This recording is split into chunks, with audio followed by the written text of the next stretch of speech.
Welcome to 52 Weeks of Hope. This is where you get to hear how to feel happy, balanced, and worthwhile. How to make that lonely ache vanish and feel empowered, confident, and secure. I'm Lauren Abrams, and I get to help you feel that magic again since going through my own dark night of the soul by chatting with incredible leaders, healers, and change agents who give you their message of hope after overcoming challenges of their own. And today we're talking to executive leadership coach for women, author, and TEDx speaker, Rachael O'Meara. Are you burnt out? Is your inner critic going nonstop? Do you miss laughing from the gut and being present with your friends? You're going to love this episode. I'm so excited to do this amazing series for burnt out, overachieving type A moms.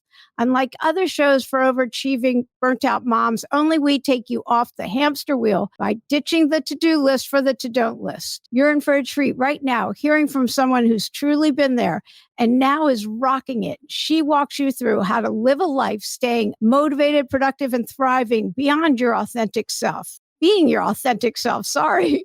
Learn how to take back your time, your vitality, and your health. Take a deep breath, learn to pause.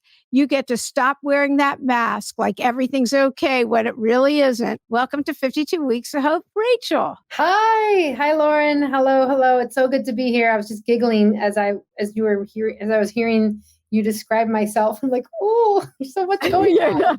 Oh, Thank you. Thank you for having me on. I'm so excited to be here with your peeps. Yeah, no, I'm so excited to talk to you. I love that a mutual friend of both of us said, oh my God, I have somebody you have to talk to. And then I start reading everything and you're stereotypically what I made this series about, where everything looks perfectly good on the outside and inside you're on paper. I look great. And then you meet me and it's like, whoa, who's this lady? Yeah.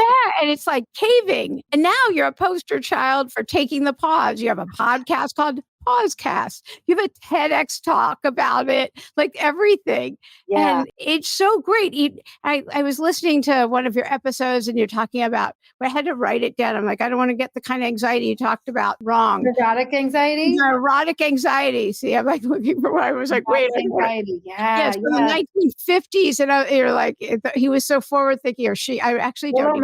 Yeah, that's a big thought leader right there. Yeah. And I'm like, how forward thinking. And I love old books that were so forward thinking. So anyway, but I love the whole people wearing masks and strung so tight they can't even, I can't pause. I had someone say, I can't pause. I have a 2 and a 4-year-old. You don't understand. I'm thinking, I actually do. I had full custody of my kids. And I can remember getting a call saying, you need to go to the hospital for a blood transfusion. And I thought, I don't have time. I can't. I have to be in court and I have a practice. I have this. And I was like, and I actually wrestled with, do I go and get that done or don't I? Just dropped off carpool. And I was like, I don't really have time. And that's when I knew, like, there's something. That was wrong. A sign. I talk about the 5 signs you need to pause, whether you're a mom or not. And full disclosure, I am not a mom to doesn't children, matter. But I think we all are parents to ourselves, and I think we all have to mother ourselves and in our lives as we show up in service to our doing. And that requires growing ourselves up, as my old coach Bob Wright would say. And it's never too late to have a happy childhood. So here we are as moms and moms of ourselves, really, to lead and live lives that we were born to live so we can shine. But yeah, it's so funny you mentioned that blood bank example. That's my example I use when I speak about pausing. I literally have a picture of Kermit the Frog, who's all tattered up with bandages and first aid kit he's sitting on. He's like all bloody. And the analogy is, if you go to the blood bank every day, how do you think you'd feel after 2 weeks or 3 weeks or a month if you gave blood every day? And the reality is, we would pretty much feel like crap, right? Like Kermit, like you'd feel deterred and tired, exhausted, depleted. And I think that's kind of what we do to ourselves when we say we don't have time. And trust me, I know that when I use that excuse most of my life. And that's how I burned out of Google is I just kept pushing and not checking in with myself and not really facing the music of, hey, things aren't working out right now. I don't feel aligned. What could I do different? I feel like that's what we could all be doing right now. But yeah. Yes. And the loneliness, because the higher you are at the top, the less you can tell anyone because your life looks so good. It looks so good. How can you complain? You can't complain because you don't have the money problem, or you there's so much, but your kids aren't seeing you. You don't laugh. You're not getting on the floor with them. You're not walking your own dog. You're not seeing your friends. And remember when you used to laugh with your friends? Like, what friends? Who? I can't tell anyone how miserable I am because I've seemingly achieved what I was striving for. Yeah. And I think That's you. You had this job at Google. Isn't that what everyone wants? The job at Google. That's right. That's what I look great on paper for. And I literally say that in the first chapter of the book, Pause, where on paper, I was the model person that most women wanted to be, where I had my own apartment and I was a crazy overachiever. I'd run marathons. I lived in New York and then I lived in San Francisco, and I worked at Google for, at that time, a couple of years. And what could go wrong? I was a national champion rower, like just all these awesome things I was accomplishing. Six-time national champion rower. Yeah. And the reality is I felt broken. I felt like I could not, for the life of me, figure out how to feel good again. And I was just getting this feedback. It was external. It was my boss. But my sense is this could come from anybody. It could come from yourself. It could come from a relationship where you feel like you're doing the best you possibly can. Like you're just like, I'm everything I'm doing. And yet you feel like a failure. You feel like, why isn't this working? This has worked my entire life. I've done whatever I needed to do. And now for whatever reason, it's like I'm on that treadmill, like you said, spinning my wheels, and I feel like I'm in a tailspin. And that, I think, is the essence of what burnout is, because it feels like you continually, no matter how hard you try, right the ship, you want to right the ship. And yet for whatever reason, you're just not going anywhere. You're going like one step forward, two steps back. Yeah.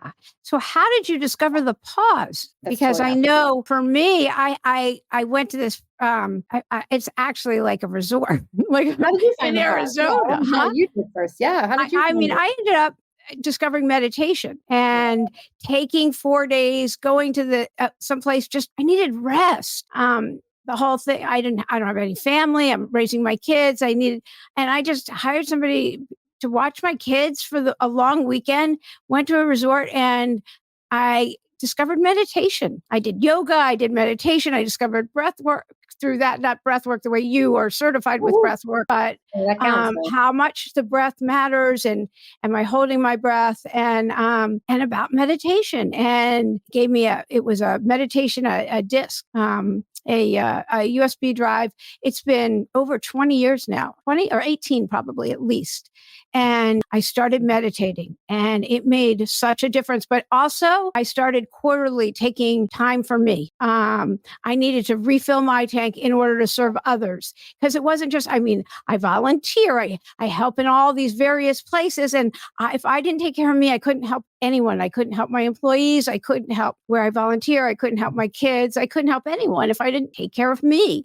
And it started with filling my tank first, just like on the airplane. It's true. Exactly. I knew you were going to say that. That's why I said it's true. I was reading your mind. No, I'm just kidding. Because we can't help others unless we're helping ourselves. And that, I think, is the challenge of finding the pause. And I think each of us finds that in our own path at some point. Hopefully it's before the breaking point. Hopefully it's before a brink of whatever you're dealing with, right? Whether it might be physical ailments or health or emotional or mental alignment. And my sense is that pause, and I call a pause an intentional shift in behavior, is like the key, like the clue to say, hang on a second, what's happening here? What could I do different? How am I feeling is one of the biggest questions we can ask ourselves. And for me, going back to how I found the pause, so I did burn out. I burned out of Google, basically. And I took a 3-month unpaid break, which was a very fortunate and privileged position at the time. This was over 10 years ago. But what it really taught me was I knew at some level, and by the way, I had no training at all in meditation or mindfulness or like emotional intelligence, the things that I now coach and teach on. But what I did have was like all this business training. I was really good at sports. I was an athlete and had an MBA. So I felt like I could figure stuff out, like probably all of us. But that's what I felt like. My head was against the wall. I took a 3-month unpaid break because I figured I'm the common denominator. There's probably something going on here that I have to figure out, because if I just quit and go find something else, and the way I relate this to moms is you kind of keep pushing through and doing your stuff, doing your thing, whether it's, the dinner on the table, or, getting your care for kids as you're at work or whatever it might be. And you keep moving forward in that, but you're not necessarily changing anything about what care do you need as you increase your load, right? Because that's what happens is when we increase our growth, whether it's being a mom and caring for a whole nother human, that requires a lot more resources. And if we don't up what we do in self-care or how we can do that, then we'll just stay stuck. And that's how I think we do burn out. And so for me, it was a forced pause. I took this break. And then this is the story I have. I took that time to study about myself, and I took a couple of classes. I rented a friend's home in Tahoe. And then I went to Burning Man that last week, which was right now, as we're recording this, it's literally ended.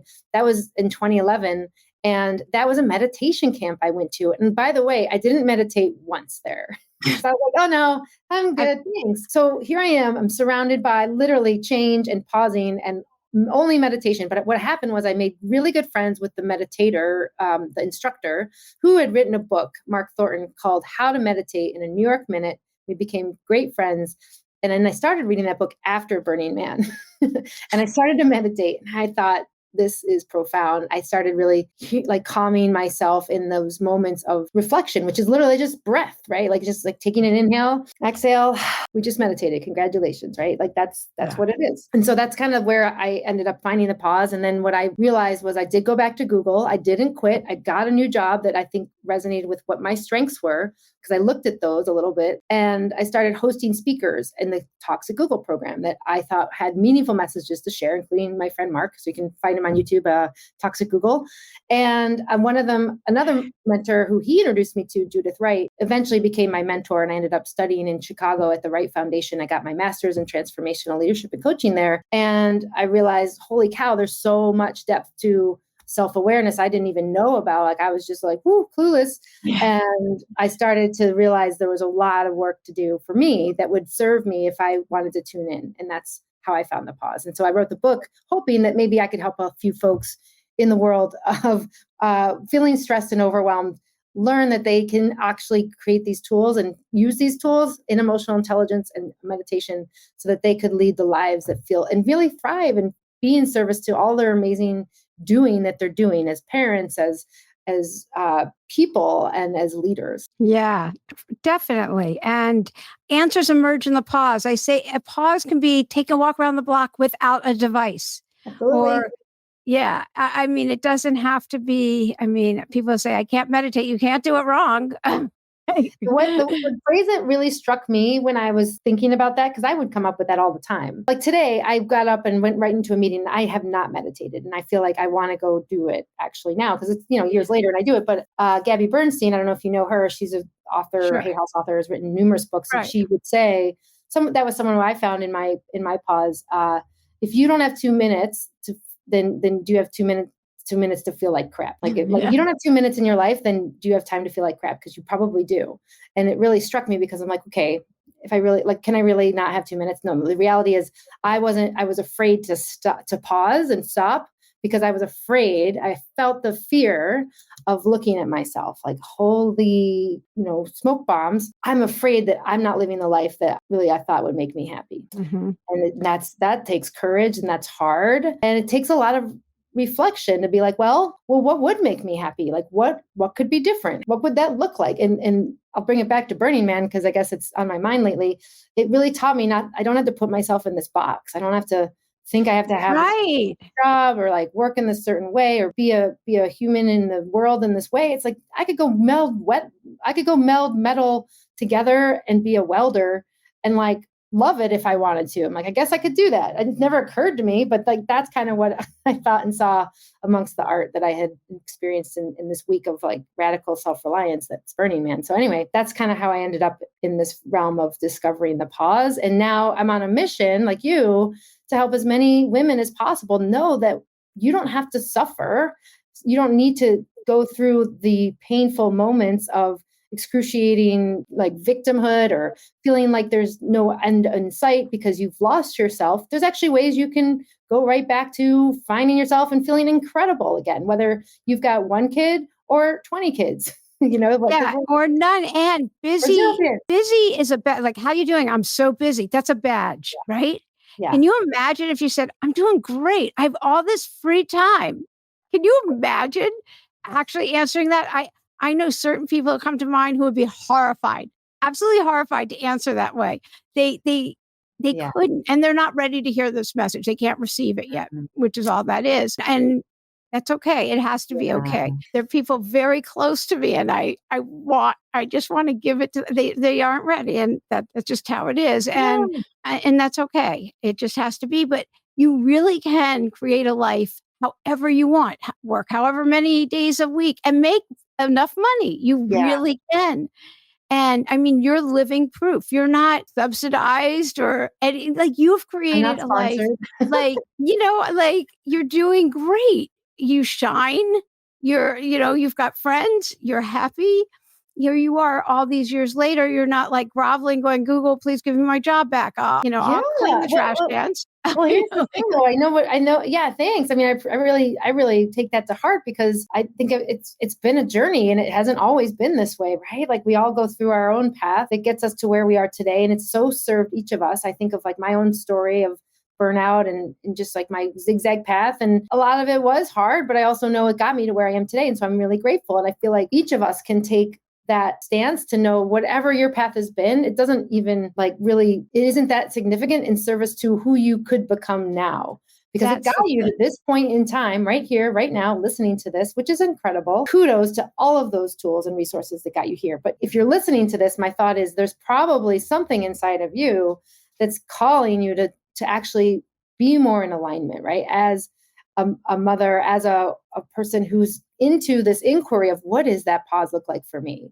And it means could potentially nothing other than a different intentional way of being, in my opinion. It doesn't need to take time. It doesn't need to take money.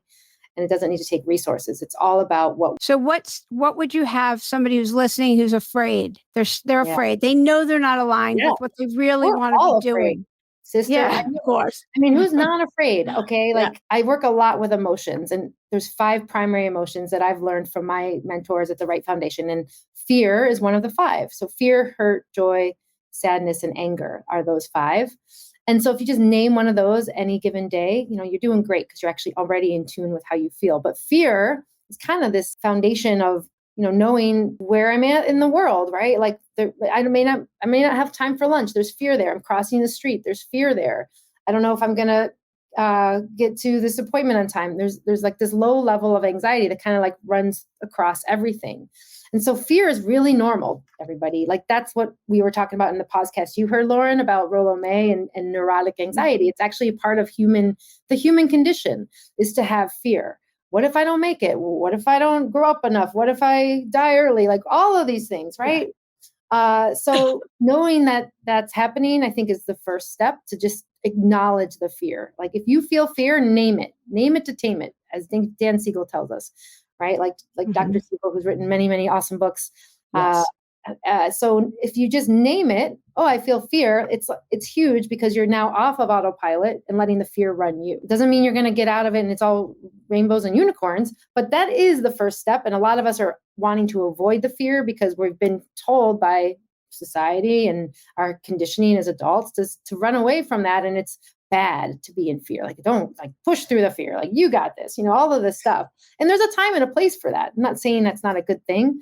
But if you actually can just start with think of a map, right? If you've got a Google map in front of you, or it could be any map really, but Google map, we all use that now, and you don't know where you're starting, how the heck do you know where you're going? You don't. You have no idea. So you have to plot yourself. You have to say, how am I doing right now? And that's why I think a lot of us are burning out and feeling depleted because we aren't touching base with that present moment of who am I? What am I doing right now? And that's super scary, by the way. That is super scary. So I suggest daily pauses, like you were saying, Lauren, like just these little things. So I think journaling is a humongous underutilized, and people probably might resist that, right? I don't have time to journal. I don't want to get a pen, like whatever those excuses are. Okay, great. Like write them all down. That's a journal entry. Congratulations. Like you're on your way to start journaling. Because that's the thing. We resist what persists. And that in this case, our brains want to keep us safe and in comfort zones. So journaling might actually expose something that I don't want to know about. Like imagine that.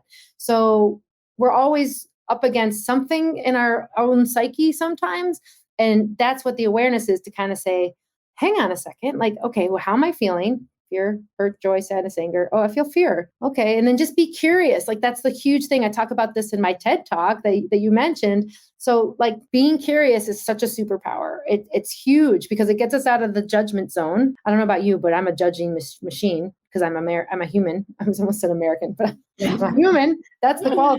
You can be any nationality and be a judging machine. That's funny. Yeah. I think I was thinking about politics or something. And then you can adjust from there. But I think being objective is the key, and curiosity can actually move us into that space a little easier, as gratitude can, which I know you're a big fan of that. It can be very powerful just to be like, what went well today? What could I celebrate? And little things are the way to go, because it can be leading to bigger changes. But hey, oh my God, I made a healthy meal for myself. Woo! Give myself a high five in the mirror. Yeah, absolutely. Gratitude lists every day. Exchange them with your friends. Exactly. So I think we need to be talking about this more. I think the world is changing. As we know, we're 24/7 online, whether no matter what your title is, what you do for your living, whether you're a stay-at-home mom, whether you're like the leader of the free world, like whatever it is, there is an opportunity to check in and align and say, how am I doing? But we need to know that pausing takes intention. It doesn't just happen on its own, especially if you're like me, which I think you are, and probably all of us are achievers. We're doers. We're go-getters. We do awesome stuff in the world, and we don't want to stop because we're good at doing stuff, right? We're great at tasks. So for us to actually say time out, I call it the pause paradox. It's like, wait a second, what? Like, you want me to stop? Like, but I'm going to look like a slacker. People aren't going to think I'm working hard enough. I don't think I'm working hard enough. I was told to push, go, and I know I can do it. Whatever those are, right? So it's up against all our belief systems usually. And the key is to consider, just be open to it, that maybe that model is shifting, and we can each assess it for ourselves through that process of some of these daily pauses, like maybe journaling, going out for a walk, having a conversation about it. And the more we talk about it, the more we destigmatize pausing or just doing whatever, because I think pausing is very active. I think it's intentional. It takes the conscious thought to know what to do.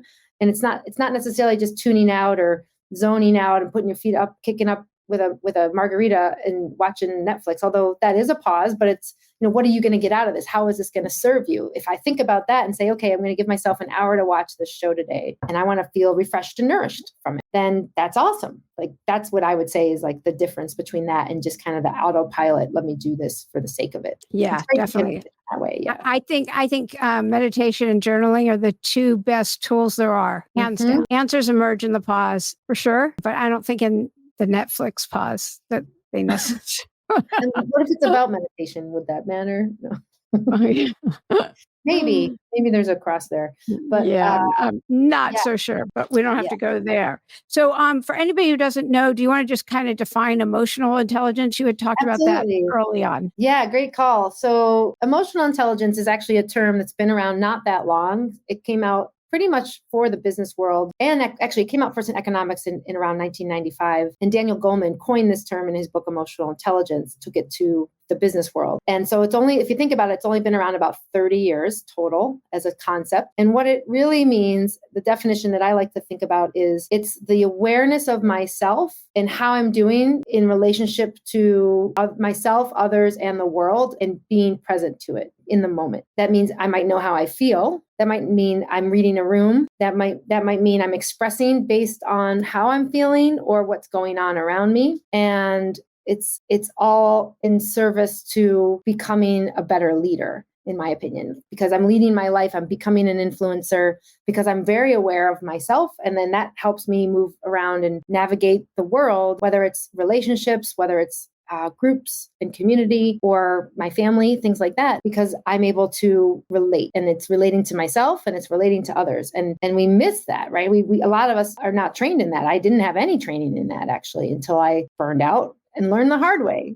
Yeah. And now I help other people, especially women and leaders, learn these tools that we're all so super capable of, just like that one where we named a feeling. That's a tool. And emotional intelligence is, my sense, is the gateway to really feeling self-resilient and empathetic for yourself, but also doing what you want to do in the world in a way that feels super supported by yourself, because you're learning how to nurture and nourish yourself and self-care for yourself through emotional intelligence. It goes by EQ. Sometimes you hear that word, or EI, quotient. Yeah. And it's, modeled after the IQ, which is, your intellectual quotients, but that's different. That's more like the cerebral brain. Emotional is more like full mind body. And That was again, a big long definition, but hopefully you got no, it wasn't. And again, the more you meditate, the more in tune you're going to be with everything around you, and your empathy level rises also, in my opinion. Yeah, exactly. And I think, my mentors, I cite them all the time, Judith Wright and Bob Wright, what they would say, and they, are trained in this field for 50 plus years, is it's not the feelings that we're afraid of, it's the relationship to the feelings that we're afraid of, right? Yeah. So fear, when you think about it, it's like, it's just fear. It's like, all right, I'm terrified right now. Like, this doesn't feel good. But it's me thinking about terror, the thinking about the apprehension, like all of the pain and the suffering that I might go through, which is my resistance to being in the fear, if that makes sense. And so if we have to drop that.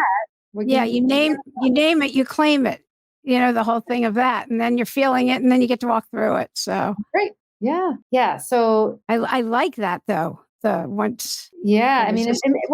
I think it helps is comforting ourselves to know, a lot of times I think we are alone in how we are feeling. Like you said, like it's lonely at the top, and like, am I the only person in the world who just feels like a complete, utterless, aimless doom right now? Like just some like crazy person or whatever. Yeah.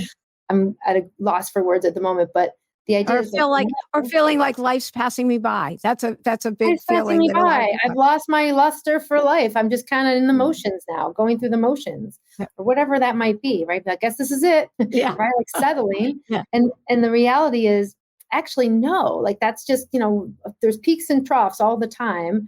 And if I'm able to name how I feel, that's the starting point. And then I can move out of that, right? I can move through it. I can complete that feeling. I can get support for it. And a lot of times there's ways that we want to move forward, but we don't know how.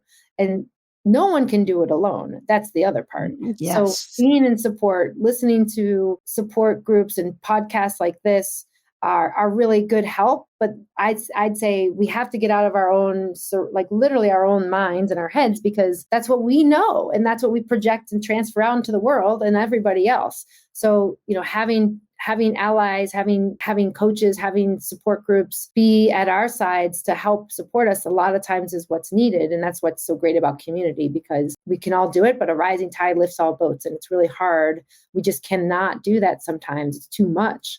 And that's why we stay stuck. And we just think like, oh, well, I guess that's how I got to live. But the reality is no, but we can ask for help. We can get support. And I think that's really a pause in itself, which is really important and really hard for a lot of achieving women. Yeah, it's true. And Rachael has a community, and I will have links for everything of hers. So just, of course, on the website and the show notes and everything else. What is the hardest challenge you've ever gone through, and how did you get through it? Yeah. Ooh, okay. Well, my sense is I have two that come to mind. So one was that time in my life I described where I burned out, and it was just me like full on frontal, like facing my mask. Like, am I this like achiever Googler? Is this my life? And I was really scared to look at that. And I did. And it changed everything. The second time is actually when I was 22.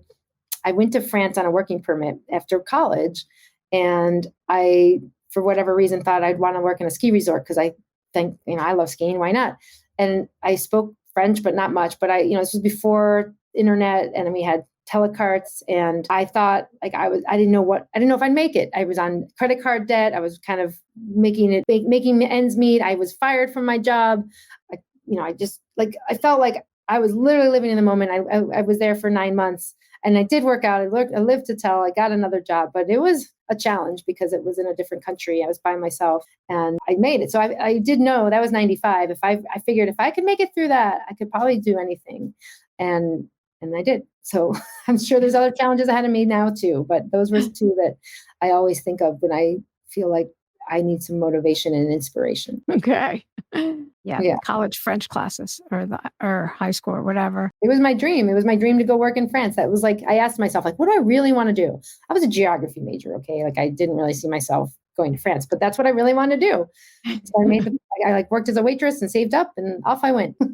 Now that's what I did. Your adventure. And it's now one of the hardest things you've gone through. So it was also great. It was a lot of fun. And I traveled like 2 months on the Eurail, but it was a very daunting time. do you have a message of hope you want to give? Yeah.